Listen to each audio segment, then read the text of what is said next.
इस वीडियो को लाइक करें, हमारे चैनल को सब्सक्राइब कर बेल आइकन जरूर प्रेस करें हमारी न्यू वीडियो सबसे। नमस्कार। आज के इस एक्सप्लेनर में हम सीधे मुद्दे पर आते हैं।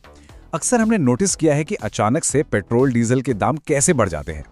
आज हम बिल्कुल आसान भाषा में डिकोड करेंगे कि आखिर ये 3 रुपए की हालिया बढ़ोतरी क्यों हुई और कैसे दुनिया के दूसरे कोने में चल रही भू राजनीति सीधा हमारी जेब पर भारी पड़ रही है। तो चलिए बिना किसी देरी के शुरू करते हैं। कहानी की शुरुआत होती है एक बहुत ही चौंकाने वाले नंबर से, 126.40। अप्रैल के आखिर में ब्रेंट क्रूड ऑयल यानी कच्चे तेल की कीमत इस लेवल तक पहुंच गई थी। शायद ये सवाल उठे कि इसमें क्या खास है। दरअसल ये कोई छोटा मोटा उछाल नहीं है। पिछले लगभग 4 सालों में ये कच्चे तेल का सबसे उच्चतम स्तर है। और सच मानिए, ये सिर्फ एक नंबर नहीं है, बल्कि उस भारी दबाव का सीधा संकेत है जो इस वक्त पूरा इंटरनेशनल ऑयल मार्केट झेल रहा है। और उसी इंटरनेशनल प्रेशर का नतीजा हमें आज 15 मई 2026 को अपने देश में देखने को मिला।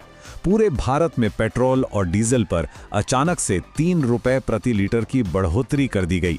2022 के बाद ये पहला ऐसा बड़ा झटका है और जाहिर सी बात है, इसका सीधा असर हर घर के मासिक बजट पर पड़ना बिल्कुल तय है। अब समझना ये जरूरी है कि ये वैश्विक ऊर्जा संकट यानी ग्लोबल एनर्जी क्राइसिस आखिर शुरू कैसे हुआ। आइए इसके पीछे की पूरी कहानी जानते हैं। अगर हम घटनाओं के क्रम को देखें तो इस पूरे क्राइसिस की शुरुआत हुई इसी साल फरवरी में, जब अमेरिका और ईरान के बीच युद्ध छिड़ गया। इस भारी जियोपॉलिटिकल उथल-पुथल की वजह से अप्रैल आते आते कच्चे तेल के दाम 4 साल के रिकॉर्ड हाई पर पहुंच गए और फाइनली आज भारत को अपनी खुदरा कीमतों यानी रिटेल प्राइसेस में बढ़ोतरी करने के लिए मजबूर होना ही पड़ा। इस पूरी स्थिति को गहराई से समझने के लिए एक नाम जानना बहुत जरूरी है, हॉर्मुज़ जलडमरू मध्य या स्ट्रेट ऑफ हॉर्मुज़। ये कोई आम समुद्री रास्ता नहीं है, बल्कि इसे ग्लोबल एनर्जी ट्रेड की लाइफलाइन कह सकते हैं। पश्चिम एशिया में चल रहे इस तनाव के कारण ये बेहद अहम रास्ता ब्लॉक हो गया है और इस नाकाबंदी ने पूरी दुनिया की तेल सप्लाई में एक तरह से खलबली मचा दी है। और ये खलबली कितनी बड़ी है, इसका अंदाजा इसी बात से लगाया जा सकता है कि इंटरनेशनल एनर्जी एजेंसी का मानना है कि इस साल दुनिया भर में तेल की सप्लाई में हर दिन लगभग 15 लाख बैरल की कमी आएगी। जी हां, हर दिन 15 लाख बैरल। जब बाजार में अचानक से इतनी भारी कमी आ जाए तो कीमतों का आसमान छूना तो लाजमी है ना। तो अब सवाल उठता है कि ये जो प्राइस शील्ड थी जिसने हमें अब तक बचा रखा था, वो अचानक कैसे टूट गई। चलिए इसे समझते हैं। ये जानकर हैरानी होगी कि युद्ध शुरू होने के बाद पूरे 76 दिनों तक हमारी पब्लिक सेक्टर की तेल कंपनियों ने घरेलू ईंधन की कीमतों को बिल्कुल भी नहीं बढ़ने दिया। सोचिए, एक तरफ पूरी दुनिया में तेल के दाम 20 से 40% तक बढ़ रहे थे और दूसरी तरफ ये कंपनियां एक बफर की तरह काम कर रही थीं ताकि आम जनता तक ये महंगाई तुरंत ना पहुंचे। लेकिन कीमतों को यूं ही रोक कर रखना कोई आसान काम नहीं था। इसकी एक बहुत बड़ी कीमत चुकानी पड़ी। ऑयल मार्केटिंग कंपनीज को इस दौरान लागत से भी कम कीमत पर तेल बेचना पड़ा, जिसका सीधा सा मतलब था हर दिन लगभग 1000 करोड़ रुपए का भारी नुकसान। कुल मिलाकर ये घाटा 2 लाख करोड़ रुपए तक पहुंचने की उम्मीद थी।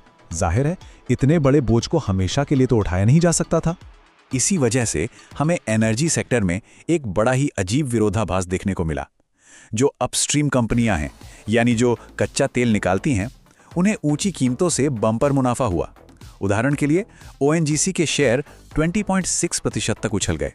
लेकिन वहीं दूसरी तरफ जो डाउनस्ट्रीम कंपनियां हमें पेट्रोल पंप पर तेल बेचती हैं, वो डीजल पर 12 रुपए और पेट्रोल पर 10 रुपए प्रति लीटर का भारी नुकसान सह रही थीं। बाजार के इसी असंतुलन को ठीक करने के लिए सरकार ने हाल ही में कुछ बड़े कदम उठाए। एक्सपोर्ट ड्यूटी में बदलाव किया गया है, पेट्रोल पर ड्यूटी बढ़ा दी गई है, जबकि डीजल और एविएशन टरबाइन फ्यूल यानी एटीएफ पर इसमें कटौती की गई है। बेसिकली ये एक कोशिश है घरेलू बाजार में तेल की सप्लाई बनाए रखने और कंपनियों के नुकसान को किसी तरह बैलेंस करने की। तो ये तो हो गई अर्थशास्त्र की बात। अब वापस आते हैं जमीनी हकीकत पर। इस 3 रुपए की बढ़ोतरी का लोकल पेट्रोल पंप पर आखिर क्या असर पड़ा है। इस 3 रुपए की छलांग के साथ ही कई बड़े शहरों में पेट्रोल ने एक बार फिर 100 रुपए का आंकड़ा पार कर लिया है। मुंबई का ही हाल ले लीजिए, वहां कीमत 106 रुपए 68 पैसे तक पहुंच गई है। और डीजल भी पीछे नहीं है, वो भी हर जगह 90 रुपए के पार चला गया है। कुछ राज्यों में तो पेट्रोल की कीमत 110 रुपए से 113 रुपए के पार भी पहुंच चुकी है। और अगर ऐसा लगता है कि सीएनजी वालों को राहत है, तो ऐसा बिल्कुल नहीं है। इस ग्लोबल झटके से सीएनजी भी अछूती नहीं रही। प्रति किलोग्राम 2 रुपए की बढ़ोतरी के साथ दिल्ली में सीएनजी 79.09 रुपए की हो गई है और नोएडा मुंबई के कुछ हिस्सों में तो ये और भी महंगी मिल रही है। इसका सबसे ज्यादा असर किस पर पड़ रहा है, जरा इस बात पर गौर कीजिए। आम यात्रियों और ट्रांसपोर्ट वर्कर्स पर अब हर महीने हजारों रुपए का एक्स्ट्रा बोझ आ गया है। एक आम कैब ड्राइवर की जेब से महीने के 3000 से 3500 रुपए तक अतिरिक्त खर्च हो रहे हैं। ये सिर्फ कुछ नंबर्स नहीं है, ये लोगों की रोजमर्रा की जिंदगी और उनकी आजीविका पर पड़ने वाली सीधी मार है। बात सिर्फ पेट्रोल पंप तक ही सीमित नहीं रहती। इस मूल्य वृद्धि की वजह से पूरे देश में एक आर्थिक डोमिनो इफेक्ट शुरू हो जाता है। अब सोचने वाली बात यह है कि हम इन ग्लोबल झटकों के प्रति इतने संवेदनशील क्यों हैं? इसका सीधा सा जवाब है हमारी निर्भरता। भारत अपनी जरूरत का लगभग 90% कच्चा तेल दूसरे देशों से आयात करता है, यानी हमारी एनर्जी सिक्योरिटी काफी हद तक इंटरनेशनल मार्केट के मूड पर टिकी हुई है। और इसे भारी इंपोर्ट की वजह से हमारे भारतीय रुपए पर भी तगड़ा दबाव पड़ता है। जैसे जैसे बाहर से तेल मंगाने का बिल बढ़ता है, डॉलर के मुकाबले हमारा रुपया कमजोर होने लगता है और यही कारण है कि रुपया अब 95 या 96 के स्तर तक फिसल गया है। नतीजा, हमारा आयात बिल और भी ज्यादा भारी हो जाता है। तो पूरा साइकिल कुछ इस तरह काम करता है। हजारों किलोमीटर दूर हॉर्मुज में एक नाकाबंदी होती है, जिसकी वजह से दुनिया में तेल की सप्लाई कम हो जाती है। इससे भारत का आयात बिल बढ़ता है और रुपया कमजोर होता है। फिर घरेलू स्तर पर ट्रांसपोर्ट और ईंधन की लागत बढ़ जाती है और अंत में जब हम बाजार से सब्जियां, दूध या किराने का सामान खरीदते हैं तो वो सब महंगा मिलता है। ये पूरी की पूरी एक चेन है। अब अगर इस पर हो रही राजनीति की बात करें तो हमें दोनों पक्षों के अलग अलग तर्क देखने को मिलते हैं। सरकार का कहना है कि उन्होंने देशवासियों को एक बहुत बड़े झटके से बचाया है।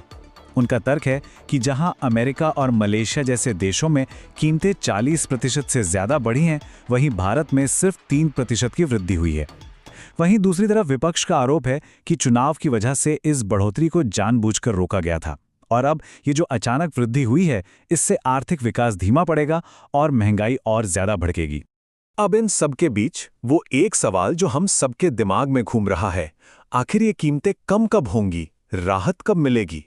इस पर मार्केट एनालिस्ट का बड़ा सीधा सा जवाब है, जब तक स्ट्रेट ऑफ हॉर्मुज ब्लॉक रहेगा, कीमतों के ऊंचे रहने की ही आशंका है। लेकिन हां, अगर देशों के बीच बातचीत सफल होती है, कूटनीतिक समाधान निकलता है और ये नाकाबंदी हट जाती है, तो हम बहुत ही तेजी से कच्चे तेल की कीमतों में भारी गिरावट देख सकते हैं। तो अंत में ये पूरा मुद्दा हमें एक बहुत ही गंभीर सवाल के साथ छोड़ जाता है। आखिर कब तक पूरी दुनिया की अर्थव्यवस्था कच्चे तेल की इस भू राजनीतिक कमजोरी को ऐसे ही बर्दाश्त करती रहेगी? क्या यह संकट हमें एक बहुत ही सख्त चेतावनी दे रहा है कि अब हमें हमेशा के लिए तेल पर अपनी इस निर्भरता को खत्म कर देना चाहिए?